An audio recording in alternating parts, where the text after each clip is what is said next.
Alright, so back out here working on the 462, 454, whatever you want to call it. Got the springs, I had the little checking springs on this side, got both of those off, and got our springs back on. These little guys right here, that's what I had on there, just for the checking purposes.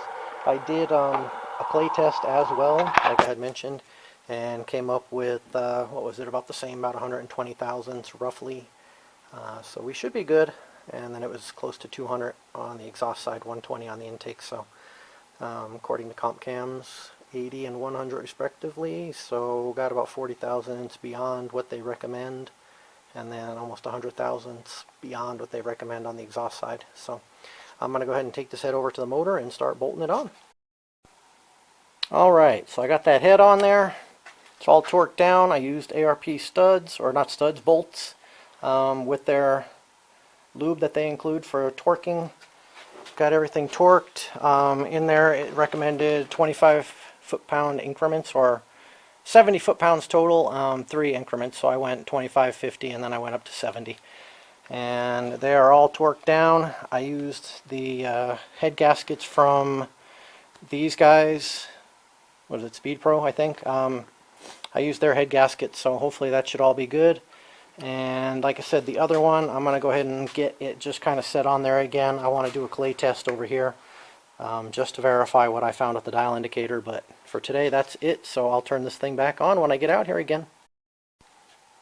Alright, so this head gasket, it says front, but if I put that actually to the front of the motor, one, it's got to be upside, not upside down, but the front part is going to be towards the block, which I guess is probably not really an issue, but sorry about the camera work here.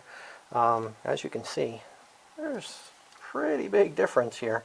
Not to mention on the block itself, the gasket hangs way over on the front and not quite right at the back. And then a lot of the holes aren't really at all where they're supposed to be. So take it back off, if it'll come off. There we go. And then I'm going to put the front on the back.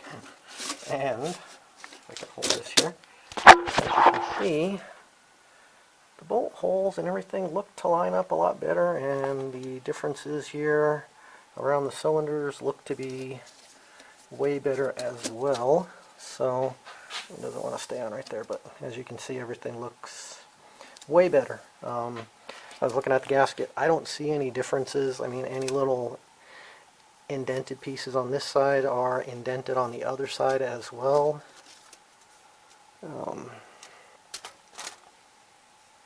There's not really, this is not raised, it's actually recessed a tad.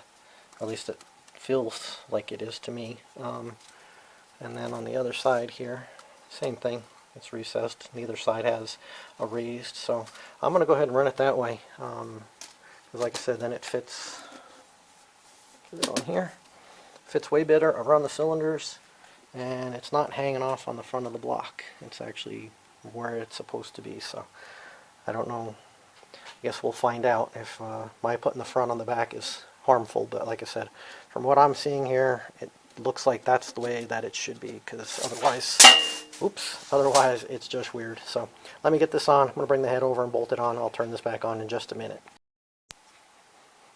Hey, just my 2 cents here, but as you can see, this thing's got a little bit of a beveled on one side, flat on the other.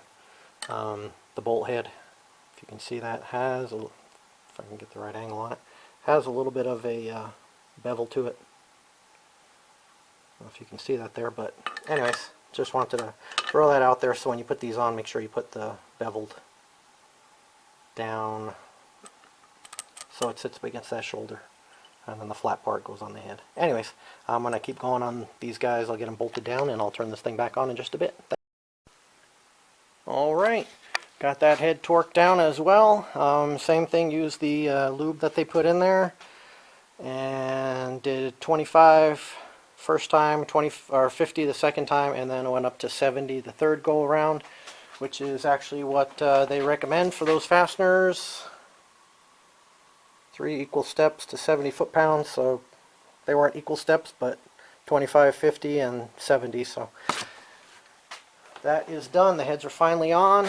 I'm going to go ahead and move on to the rocker studs as well as the guide plates. I did notice that when I was trying to do the checking, that the rocker tip was kind of off to the edge here, so these are going to need to be tweaked.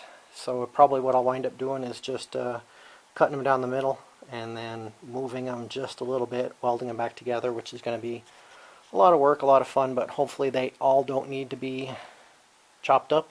But anyways, so I'll probably go ahead and maybe start on that right now and then turn this thing back on after just a little bit. Thank you. Alright, so I just wanted to show you what I was talking about here. As you can see, it's riding on about half of the tip there, so that needs to be adjusted. This other one here, it's got a little bit, it's not bad. This one is actually pushed all the way out to that side. You go all the way to the other side, it falls right off. So that one definitely, like I said, needs to be adjusted up on this end here, so probably just something about like that, so it can keep everything kind of in line. Right now we're kicked off that way, so, but yeah, so it needs to be tweaked a little bit. But anyways, I'm gonna go ahead and start working on those, and as I get some stuff done, I'll turn this back on. Thanks. Alright, so it took me a while, a little bit here, a little bit there, quite a few days actually, but got all the guide plates on there, did all the modifications I need to make, so everything looks like it's running pretty true.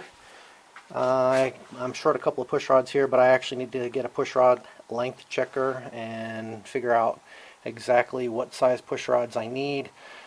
Doesn't look like the factory is going to work to me, but I still need to verify that. And I am short, did I say that, 2 push rods. I had forgotten when I took this motor apart that one of them was like jammed, I don't know, in a weird spot. It wasn't actually up against the lifter, it was jammed in weird, and I guess whoever over tightened it and bent it. So I'm short a push rod, but like I said, I'm not going to buy any push rods until I know what size push rods I need. So anyways, that's done, and like I said, I'll turn this thing back on once I start doing some work. Next step will be checking the push rod length, and then we'll go from there. So I'll turn it back on when I get some work done. Thanks. Alright, so I'm back out here again. I did get a little ahead of myself before I turned the camera on, but obviously it's come a little farther along. I did get the push rods figured out. I want to say I got 400, 300, 400 thousandths. This has obviously taken me some time, so I don't exactly remember. I think it was 3 or 400 thousandths. I know it was at least 3, if not 4. 100 thousandths shorter push rod on the exhaust side. And the intake, I just got those the other day, and those were 8.05, which I believe factory is 8.20 on the intake. So anyways, that's done. As I had mentioned before I turned this off the last time, I had all of the rocker arms and guide plates done, and all the angles and everything looked pretty good. I did wind up making myself a push rod length checker to do what I needed to do rather than going out and buying one for 30 bucks. So I got that done, and as you can tell, the intake manifold is on.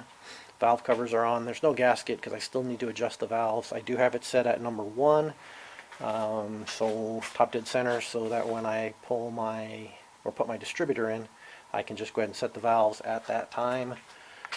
It's going in that 69 Camaro I have, and it's going to be sitting here for a while, and I just did not want the springs under tension with the valves adjusted, so I'm leaving it loose for now.